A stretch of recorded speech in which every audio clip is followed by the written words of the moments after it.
Good morning, students. Welcome to online classes. Hope you all doing well this day. Stay safe, stay home. Now, students, today I am going to explain chapter 4 वाक्य. So, students, आज हम chapter 4 वाक्य करेंगे आपके Hindi grammar book से. वाक्य शब्दों के मेल से बनते हैं. जैसे कि बच्चों आप यहाँ देख रहे हो, यहाँ पे बच्चे एक पार्क में खेल रहे हैं. बच्चे उद्यान में खेल रहे हैं. हिरन चर रहा है. खरगोश दौड़ रहा है.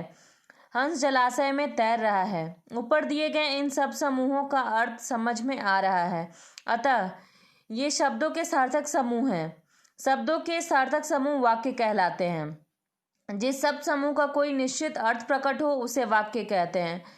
सो स्टूडेंट, जिस शब्द समूह का कोई निश्चित अर्थ प्रकट होता है उसे हम वाक्य कहते हैं. वाक्य के अंग. वाक्य के दो अंग हैं, उद्देश्य और विधेय. उद्देश्य वाक्य में जिसके बारे में कुछ कहा जाए उद्देश्य कहलाता है. विधेय उद्देश्य के बारे में जो कुछ कहा जाता है वह विधेय कहलाता है. जैसे रमन किताब पढ़ रहा है.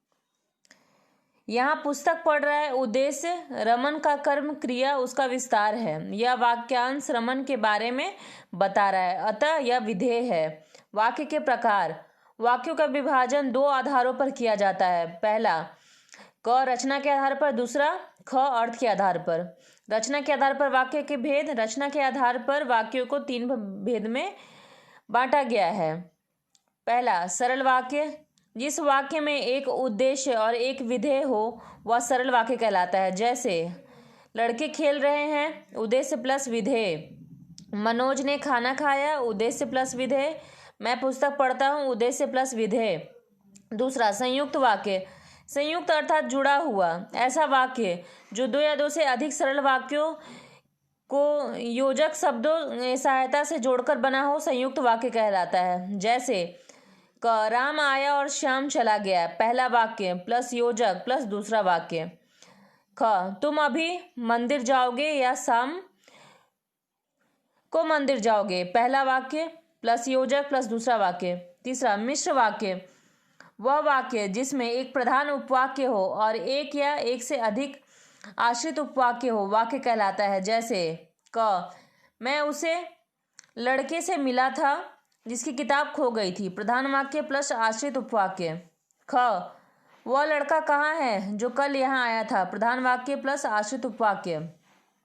अर्थ के आधार पर वाक्य के 8 प्रकार होते हैं. पहला विधानवाचक वाक्य.